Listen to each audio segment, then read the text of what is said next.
কচু শাক খেতে খেতে কোন দিন না পেট থেকে কচু গাছ বের হয়ে যায়। আর ভালো লাগে না এই শাক পাতা খেয়ে থাকতে। বিধাতা যে কবে মুখ তুলে চাইবেন একটু।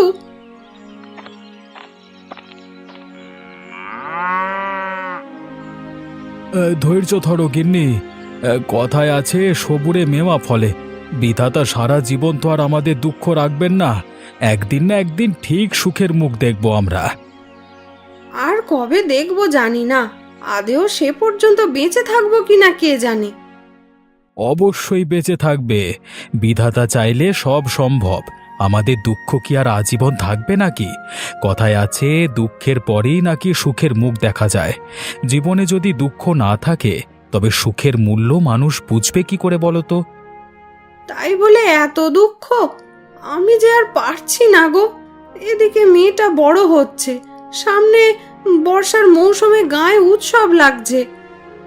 যারা দুবেলা ঠিকমতো খেতে পারে না তাদের জন্য নতুন শাড়ি পরা তো বিলাসিতা মাত্র। তার উপর বর্ষার মৌসুম চলে এসেছে। এখন তো আর এই গরুর গাড়ি নিয়ে গায়ের রাস্তায় চলা যাবে না। খরার মৌসুমে যাও টুকিটাকি ভাড়ায় যেত, কিন্তু এই বর্ষার মৌসুমে যাবে কি করে? গায়ের রাস্তায় কাদায় ভরে আছে, আর বৃষ্টি বাদলায় গরুগুলো তো চলতে ভয় পায়। কি যে করব আমার মাথায় আর কোনো কিচ্ছু ঢুকছে না। মাঠে ঘাটে কাজ নেব যে সেই উপায়ও নেই। বর্ষার জন্য মাঠঘাটের কাজও সব বন্ধ হয়ে আছে। তাহলে এখন কি করবে? আমি যাই দেখি গরুর গাড়িটা নিয়ে বের হই, যদি কোনো ভাড়া পাই। দুটো কিছু মুখে দিয়ে যাও, এভাবে খালি পেটে বের হইও না। আকাশ মেঘলা হয়ে আছে, কখন বলতে কখন বৃষ্টি নামে বলা যায়। হাটে গিয়ে চা বিস্কুট খেয়ে নেবক্ষণ। ভাত যা আছে তোমরা মা মেয়েতে খেয়ে নিও। আমি এখন গেলাম গিন্নি। হ্যাঁ,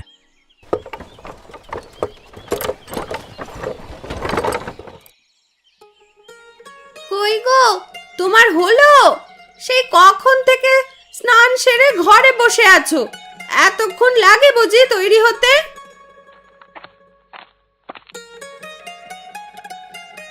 সারা শরীরে তেল দিয়ে গুছিয়ে তারপর না হয় বের হব আমি। আর এর মধ্যেই তুমি এত ডাকাডাকি শুরু করে দিয়েছো কেন বলো তো? না ডেকে কি করব শুনি? বেটা ছেলের গোছাতে আবার এত সময় লাগে নাকি?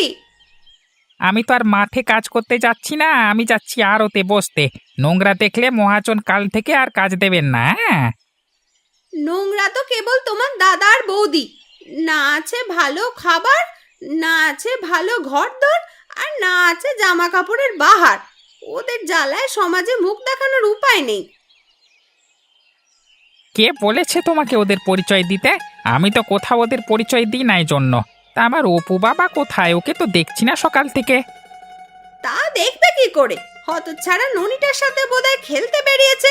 ছেলেটাকে এত করে বলি ওই অভাগীর সাথে খেলতে যাস না, কে শোনে আমার কথা? না শুনলে দুঘা দিয়ে দেবে, তবু ওদের ধারে কাছে ঘেঁষতে দেবে না আমার ছেলেকে, ঠিক আছে?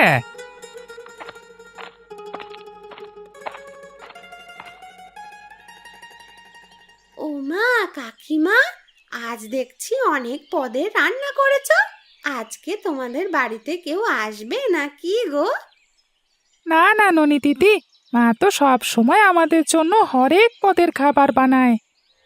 এই অপু, তোকে না কতবার বলেছি ননির সাথে খেলতে না যেতে? এত মানা করা সত্ত্বেও কেন গেছিস তুই ওর সাথে খেলতে? কেন মা, ননি দিদির সাথে খেলা করলে কি হবে? বড্ড বড় হয়ে গেছিস তাই না? আবার মুখে মুখে কথা বলছিস। একবার যেটা বলবো সেটাই করবি মুখ বুজে। এখন খেতে বসায়। মা, ও মা, ননি দিদিও আমাদের সাথে খেতে বসুক না। একদম না। এমন খাবার বাপের জন্মে তো চোখেও দেখেনি ওরা। সকাল থেকে তো ওই পান্তা খেয়েই কাটে। একদম ওই হতচ্ছাড়ির নাম নিবি না। আর তুই এখনো এখানে হাবাদের মতন দাঁড়িয়ে আছিস কেন শুনি? ঠিক আছে কাকিমা, আমি চলে যাচ্ছি। যাই রে অপু। হ্যাঁ, যা ভাগ এখান থেকে ভাগ। এখানে থাকলে আমাদের পেটে ব্যায়াম হবে, তোর নজর লেগে। তা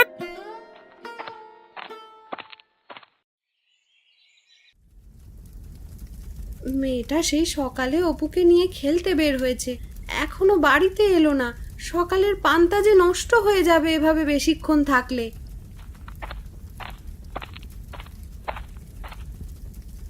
এই যে মহারানী, এতক্ষণে তোর আসার সময় হলো। এদিকে তোর চিন্তায় আমি ঠিকমতো রান্নায় মন দিতে পারছি না। তোকে না কতবার বলেছি এভাবে না খেয়ে খেলতে যাবি না। খাওয়া না খাওয়ায় আর কি আসে যায় মা, সেই তো প্রতিবেলার মতো আমাকে পান্তা খেয়েই থাকতে হয়। কি হয়েছে তোর মা? তুই তো এভাবে কথা বলিস না। তবে আজ কেন এভাবে কথা বলছিস? তোর মন খারাপ নাকি? জানো মা, অপুর সাথে খেলতে গিয়েছি বলে কাকা কাকিমা আমাকে আজ যাচ্ছে তাই করে বলল। আমার নাকি শুধু দিনের হাতে পান্তাই জোটে, আর কিছু খাওয়া জোটে না। আমরা নাকি ছোট লোক, ভালো খাবার চোখেই দেখিনি কোনোদিন। হায় বিধাতা, এইটুকু মেয়েকেও তুমি কষ্ট দিতে ছাড়ো না।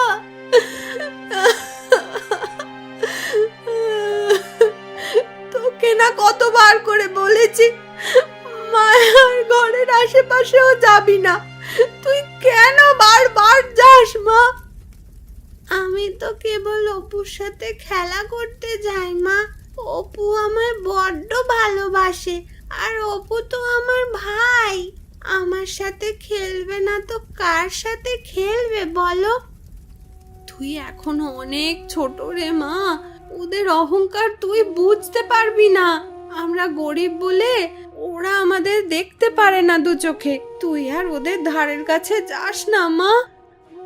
আমি তো ওদের বাড়িতে খাবার খেতেই যাই না মা, আমি শুধু যাই একটু খেলা করতে। আর আমাদের এক উঠোনে বাড়ি, একসাথে উঠোনে বসে খেলা করলে কি হয়? সেটা যদি তুই বুঝতি তাহলে আর আমাকে এভাবে প্রশ্ন করতিস না রে মা। এখন যা, পান্তা ভাত রেখেছি, একটা লঙ্কা দিয়ে ডলে খেয়ে নে। রোজ রোজ আমার পান্তা ভাত খেতে আর ভালো লাগে না, লাগে না আর ভালো মা। কবে তুমি কাকু কাকিমার মতন ভালো ভালো রান্না করবে আর আমাকে ভালো রান্না করে খাওয়াবে? করবো রে মা, করবো। বিধাতা একদিন আমাদের সব দেবে, তখন দেখিস তোকে রোজ রোজ ভালো মন্দ রান্না করে খাওয়াবো। এখন যা মা, খেয়ে নে। ঠিক আছে মা। আজকে কি হাটে কোনো লোক আসেনি নাকি? দুপুর গড়িয়ে বিকেল হতে চললো, কেউ তো এলো না গরুর গাড়ি করে বাড়ি ফেরবার জন্য।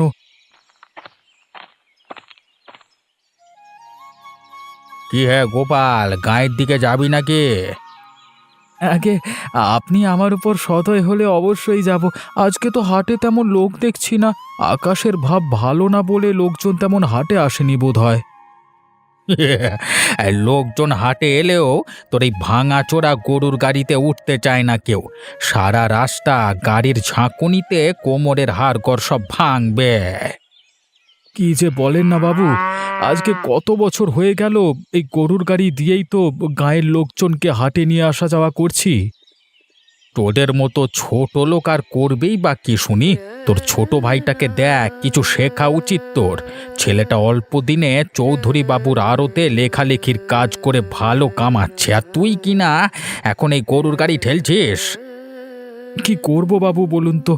আসলে আমি কাজ করি আমাদের সংসারটা চালিয়েছি, সেই সাথে ছোট ভাইটাকে দু কলম লেখাপড়া শিখিয়েছি। এখন বড় হয়ে যে সব এভাবে ভুলে যাবে তা কে জানতো। তোদের এই ভিকিরি জাতটাই এমন, উপকার করলে কখনো উপকার মনে রাখতে চায় না, এই জন্য কেউ তোদের দেখতে পারে না। আকাশের অবস্থা বেশি ভালো ঠেকছে না বাবু, মনে হচ্ছে খুব জোর বৃষ্টি নামবে। আপনি বাড়ি যাবেন বাবু? হ্যাঁ রে, আমি বাড়ি যাব। এখন আমার বাড়ির সামনে গাড়ি নিয়ে চল দেখি। আর কয়েকটা মিনিট দাঁড়িয়ে দেখি আরও দু একজন পাই কিনা। আপনাকে একা নিয়ে গেলে যে আমার পর্তা পড়বে না। দেখেছিস, তোদের এই ছোট লোকদের নিয়ে হলো এক জ্বালা। তোদেরকে খেতে দিলে তোরা শুতে চাস। মোটে লোক হচ্ছিল না, আর যেই আমি গাড়ি চেপে বসলাম অমনি তুই আরও লোক ওঠানোর কথা ভাবছিস। কিন্তু বাবু, আপনাকে একা নিয়ে গেলে যে আমার ভাড়া পোষাবে না বাবু। তোর ভাড়া নিকুচি করেছে, তাড়াতাড়ি বৃষ্টি আসবার আগে আমাকে বাড়িতে নামিয়ে দিয়ে আই দেখি, নইলে এই বৃষ্টি এলে কিন্তু কাদা জলের মধ্য দিয়ে ঘাড় ধরে নিয়ে যাব, আর 1 টাকা ভাড়া দেবো না, ঠিক আছে? ঠিক আছে, ঠিক আছে বাবু, চলুন তবে নিয়ে যাই।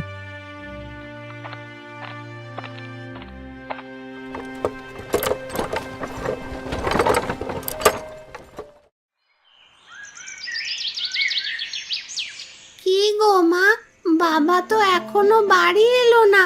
অন্যদিন তো এর আগেই বাড়ি চলে আসে বাবা। আমিও তো সেটাই ভাবছি রে মা, আজ বোধহয় তোর বাবা দূরে কোথাও ভাড়ায় গেছে। কিন্তু আকাশের যে অবস্থা দেখছি, মনে হচ্ছে এক্ষুনি ধুম করে বৃষ্টি নামবে। আকাশ তো সেই বিকেল থেকেই থম মেরে আছে, মনে হচ্ছে এই বুঝি বৃষ্টি নামলো, কিন্তু বৃষ্টি তো আর হলো না। রাত তো অনেক হয়ে গেল রে মা, তুই বরং খেয়ে ঘরে গিয়ে শুয়ে পড়। তোর বাবা এলে আমি আর তোর বাবা খেয়ে নেব। তোমাদের রেখে আমি খেয়ে নেব? হ্যাঁ রে মা, সকাল হলেই তো আবার উঠে পাঠশালায় যেতে হবে তোকে, তাই বেশি দেরি করে লাভ নেই। তাড়াতাড়ি খেয়ে ঘরে গিয়ে ঘুমিয়ে পড়।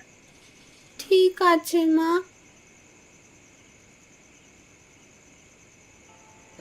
আজকে কচুটা কোথা থেকে এনেছো মা?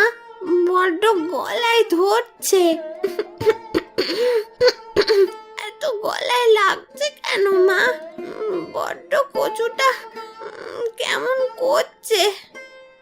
শাক পাতা তুলতে তুলতে আশেপাশে আর কোনো শাক পাতা অবশিষ্ট নেই, তাই লতাদের বাড়ির ডোবার ধার থেকে ওই কটা কচু শাক তুলে এনেছিলাম, ওটাই রান্না করেছি।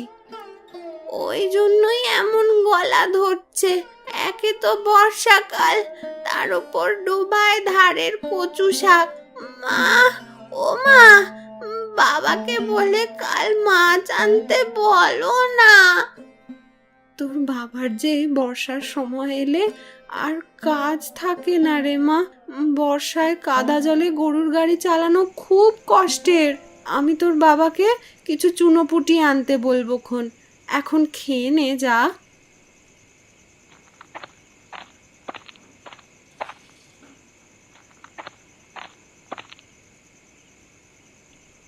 আরে ও গিন্নি, গরুর ঘরে কটা ঘাস কেটে দিয়ে এসেছিলে কি? আমি তো অন্ধকারই গরু বেঁধে রেখে এসেছি। সে তোমায় বলতে হবে না, আমি ঘাস রেখে এসেছি। এখন ঘাস আনতে গেলেও মানুষের কথা শুনতে হয়। কেন, কে আবার কথা শোনালো তোমাকে?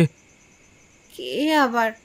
বিমলা পিসির মুখের জ্বালায় কোথাও যাবার উপায় আছে নাকি?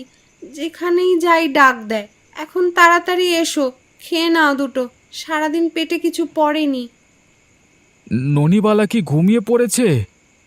হ্যাঁ গো, মেয়েটা আমার মাছের বায়না করতে করতে ঘুমিয়ে পড়েছে। তুমি কাল কটা চুনোপুটি এনে নিয়ে এসো না গো। সকালে মায়া ওকে যাচ্ছে তাই করে ঘরের সামনে বিদেয় করে দিয়েছে। আমরা গরিব হয়েছি বলে কি আমাদের এতই চক্ষুশূল লাগে মানুষের কাছে? আমার ওইটুকু মেয়ে কি এসবের কিছু বোঝে? কবে যে বিধাতা মুখ তুলে চাইবেন আমাদের দিকে? সারাদিন অনেক ধকল গেছে, আগে দুটো খেয়ে নাও, তারপর না হয় বসে দুটো কথা বলবে খন। হ্যাঁ, আমারও বড্ড খিদে পেয়েছে। গিন্নি, আরে ও গিন্নি, এই বাড়ি ফিরে তোমাকে যে পোটলাটা দিয়েছিলাম সেটা এখানে আনো দেখি, ওতে আমার দরকারি কিছু জিনিস আছে।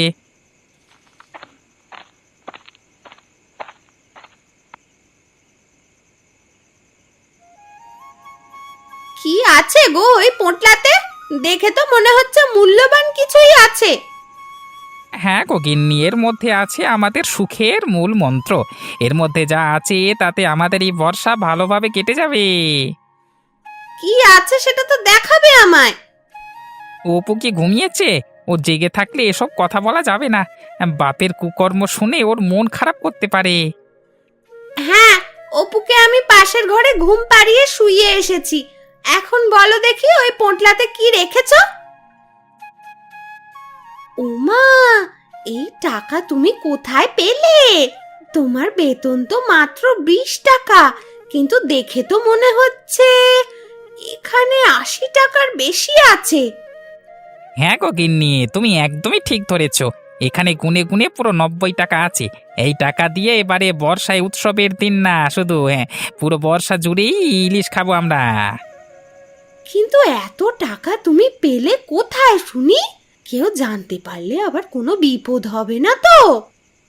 আরে না গিন্নি, আড়তের সব টুকিটাকি হিসেব তো আমি করি। সেই সুবাদে আজকে কদিন একটু একটু করে মানে সরিয়ে আজকে বাড়ি নিয়ে এসেছি। কিন্তু মহাজন যদি জানতে বা বুঝতে পারে, তাহলে তো পঞ্চায়েত মোড়লের কাছে বিচার দেবে আমাদের নামে।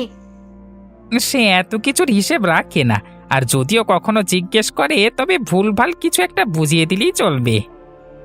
সামনে উৎসবের দিন, টাকাগুলো এনে তুমি ভালোই করেছো। এবারে বড় বড় ইলিশ মাছ খাবো আমরা।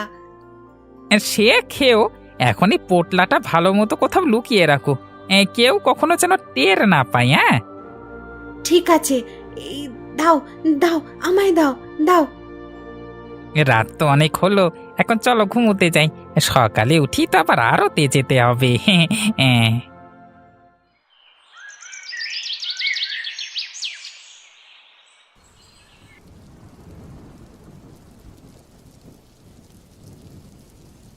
কি গো, কি এত ভাবছো সেই থেকে?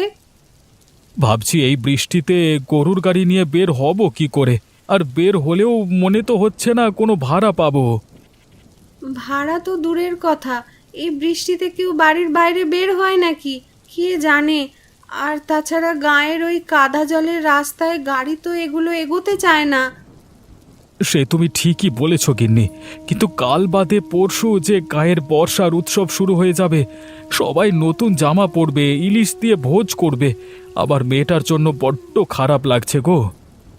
খারাপ লাগলেও এখন কি করার আছে বলো? তার থেকে কোনোভাবে তুমি বাজার থেকে ছোট মাছ বা একখানা সরপুঁটি কিনে এনো, মেয়েটাকে তাই রেঁধে দেব। আর গত বছরের একখানা শাড়ি আছে, সেটা একটু সেলাই করে দিলেই হবে। আমাদের নিজেদের জন্য তো মনে কোনো দুঃখ নেই, কিন্তু আমার মেয়েটার জন্য যে বড্ড দুঃখ হয় আমার।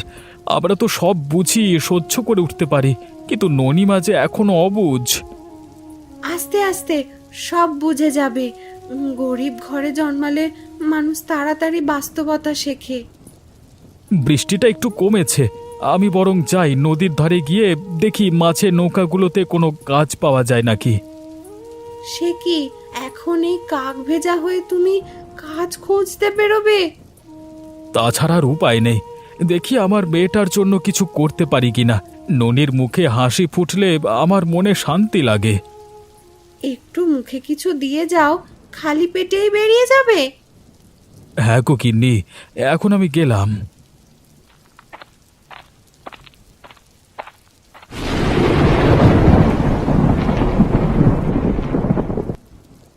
আজ বাদে কাল গ্রামের সবার ঘরে ঘরে উৎসব শুরু হবে, কিন্তু তার আগে কি বর্ষা শুরু হলো। কি হয়েছে গিন্নি, একা একা কি বিড়বিড় করছো? কাল তো গ্রামের ঘরে ঘরে ইলিশ ভোজের উৎসব শুরু হবে। এমন বর্ষা হলে লোকজন একজন আরেকজনের বাড়ি যাবে কি করে? আরে গিন্নি, এই উৎসব বর্ষার জন্যই তো প্রতি বছর পালন হয়। এ সময় নদীতে খুব ভালো ইলিশ মাছ পাওয়া যায়। সকলের ঘরে ঘরে ইলিশ ভোজের প্রতিযোগিতা চলে। সে তুমি যাই বলো, আমার এত বর্ষা বাদলা ভালো লাগে না। তুমি হলে বেরসিক মানুষ, তোমার কি করে ভালো লাগবে শুনি? তোমার তো শুধু পান চেবুতি ভালো লাগে। হ্যাঁ, তা তুমি ঠিকই বলেছ। পান হলে আমার আর কিচ্ছুটি লাগে না। তা বাবু সেজে কোথায় যাচ্ছ তুমি এই বৃষ্টি মাথায় নিয়ে? নদীর পাড়ে যাচ্ছি, বড় বড় নৌকা বোঝাই করে ইলিশ নিয়ে এসেছে জেলেরা। তুমি তো জানোই এই বাজারে আমার কত বড় ইলিশের ব্যবসা। নিজে গিয়ে দেখে শুনে যাচাই করে নেব। সকালে জল খাবার খাবে না? না খেয়ে চলে যাবে নাকি? হ্যাঁ গিন্নি, সকালের জলখাবার খাওয়ার এখন আর সময় নেই। জলখাবার খেতে বসলে দেরি হয়ে যাবে। আর তাছাড়া বৃষ্টিটা এখন একটু কমেছে, এখন না বেরোলে আর পরে বের হতে পারবো না। ঠিক আছে, যাও তবে, সাবধানে যেও। আবার ছাতাটা আবার কোথায় রাখলে? ছাতাটা দাও দেখি আমাকে। ওই দেখো, বারান্দার দেয়ালে টাঙানো আছে, ওই যে নিয়ে যাও।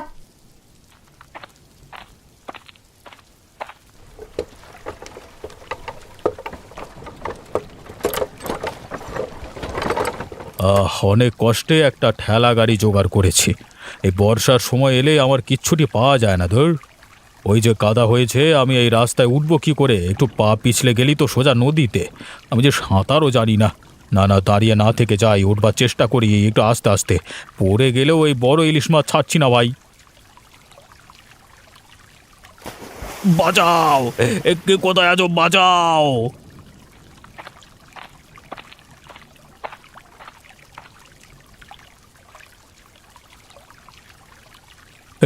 তুই ও পাড়ার গোপাল না, যে গরুর গাড়ি টানিস? আগে হ্যাঁ বাবু, আপনি নদীতে পড়লেন কিভাবে? আর বলিস না সে কথা। একে তো সাঁতার জানি না, তার উপরে কাদায় পা পিছলে সোজা নদীতে পড়েছি। তা পড়লেও আপনি তো দেখি এই বড় ইলিশ মাছটা ছাড়েননি। ইলিশ মাছটা বড্ড পছন্দ হয়েছে রে। এত বড় ইলিশ দেখলে বাড়িতে গিন্নি খুব খুশি হবে। কিন্তু এই বৃষ্টি মাথায় তুই কি করতে এসেছিলিস নদীর পাড়ে? আসলে আমার কাজ নেই, এই বৃষ্টির সময় ভাড়া হয় না তেমন। মেয়েটা কতদিন হলো মাছের মুখ দেখে না। কালকে তো গ্রামে ঘরে ঘরে ইলিশ ভোজের উৎসব, তাই ভাবলাম যদি কোনো কাজ করে কিছু টাকা পাই তবে মেয়েটার জন্য একটা ছোট দেখে ইলিশ আর একটা শাড়ি কিনে নিয়ে যাব। ওহো, এই ব্যাপার। আমার জীবন যে বাঁচিয়েছে সে কখনো দুঃখে থাকতে পারে না। এই নে, এই বড় ইলিশটা নিয়ে যা, আর আমি তোকে কিছু টাকা দিচ্ছি। মেয়ে আর গিন্নির জন্য শাড়ি নিয়ে যা। সে কি বাবু, আপনি না বললেন এটা গিন্নিমার জন্য বাড়ি নিয়ে যাবেন? ওরে, আমি যে বেঁচে সশরীরে বাড়ি যাচ্ছি এটাই তোর গিন্নিমার জন্য অনেক। আর শোন, কাল থেকে তুই আমার কাছে কাজ করবি। তোর গাড়িতে করে মাছ হাটে নিয়ে যাব নদীর পাড় থেকে। তাহলে তো খুব ভালো হবে বাবু, আপনাকে যে কি বলে ধন্যবাদ দেব আমি। আমাকে ধন্যবাদ দিতে হবে না, ধন্যবাদ তো তোকে দিতে চাই আমি। তুই আমার জন্য আজকে নিজের জীবন বাজি রেখেছিস। তোর জন্য যা করব সেটাই কম হয়ে যাবে। এখন যা, মাছটা নিয়ে মেয়েকে খাওয়া আর শাড়ি কিনে নিয়ে যা। ঠিক আছে বাবু, ঠিক আছে। একটু আগেই এক পশলা বৃষ্টি হয়ে গেল, এখন আবার আকাশে ঘন কালো মেঘ করেছে। লোকটা তো সেই কখন বেরিয়েছে, পরিবারের সুখের জন্য কত কিছু করছে লোকটা। বিধাতা আমাদের সহায় হও তুমি। গিন্নি, আরে ও গিন্নি, কোথায় গেলে? এই দেখো কি এনেছি তোমাদের জন্য। সে কি গো, এত বড় মাছ কোথায় পেলে তুমি? আর সাথে কিসের ব্যাগ ওটা? কাল তো সবার ঘরে ইলিশ ভোজ হবে, তাহলে আমাদের ঘরে কেন হবে না? এই ব্যাগে তোমাদের জন্য শাড়ি আছে, আর এই ইলিশটা নাও, ভালো করে কেটে ভেজে রাখো, কালকে রান্না করবে। কিন্তু এত কিছু তুমি কোথায় পেলে? আরও একটা সুখবর আছে। এবার থেকে আমি মোড়ল মশাই মাছের ব্যবসাতে ভাড়ায় গরুর গাড়ি টানবো। উনি ভালো মাইনেও দেবে বলেছে। তার টাকাতেই তোমাদের শাড়ি আনলাম, আর তিনি নিজে আমাকে মাছটা দিল। বিধাতাকে কত ডেকেছি আমাদের সুখের দিনের জন্য, আজ তিনি আমাদের দিকে মুখ তুলে চেয়েছেন। এ কি, তুমি কাঁদছো কেন গিন্নি? এ কান্না যে আমার সুখের কান্না। আমি ঘরে গিয়ে ননিকে ওর শাড়িটা দিয়ে আসি, মেয়েটা আমার বড্ড খুশি হবে। হ্যাঁ হ্যাঁ, চলো ননিকে দেখাই। আজকে যে আমার কি খুশি লাগছে গিন্নি, আজ থেকে আমাদের সকল দুঃখের অবসান হলো। হ্যাঁ গো, আমাদের সুখের থেকেও আমাদের ননির মুখের হাসিটা বড্ড মূল্যবান। ওর মুখের হাসি আমাদের সকল দুঃখ ভুলিয়ে দিয়েছে আজকে। এত বড় ইলিশ মাছ আমি আগে কখনো দেখিনি। মা আজ ইলিশ মাছ দিয়ে কত কিছু রান্না করেছে। এখন সবাই খাওয়া শুরু করি, চলো মা।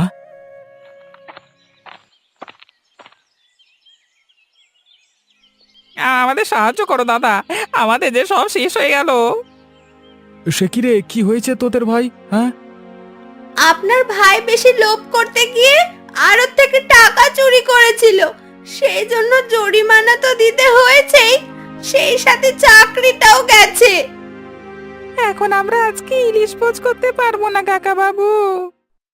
কে বলেছে তোরা ইলিশ দিয়ে ভোজ করতে পারবি না? আজ এই গরিবের বাড়িতেই সকলে একসাথে বসে বড় ইলিশ দিয়ে ভোজ করব আমরা। হ্যাঁ, আমাদের তোমরা ক্ষমা করে দাও।